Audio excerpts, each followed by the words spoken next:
வயது வச்சு இந்த இடத்துல வந்து நின்னாலும் சொன்ன வாக்குக்கு இந்த இடத்துல வந்து நிற்கலை. சரியா? மது மயக்கனால சில விஷயங்களை மாறி நின்று சிநேகித வழியில் பிரச்சனை வருதுங்கிறத நான் சொல்ல போகிறேன். சரியா? அது வர்றதுக்கு உண்டான வழியை எல்லாமே விட்டு பிரிகிற நிலையில் வந்து நிற்கிறப்போ தன் மனைவி கூட தன்னை விட்டு போகிறதுக்கு உண்டான வழியை வந்து நிற்கும்.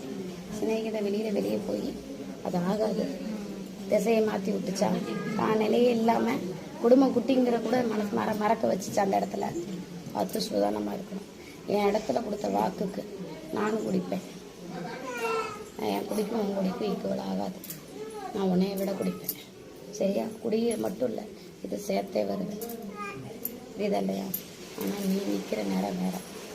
நீ அதுக்குள்ளே போனையா உன்னை வேற திசைக்கு கொண்டு போய் சேர்த்து. இதை வச்சு 5 நாள் முடிச்சு சுத்தபத்தமாக இருக்கணும். அந்த 5 நாளும் 5 நாளில் கணவன் மனைவிக்கு முகத்து உட்பட 5 நாள், 5வது நாள் இந்த இடத்துக்கு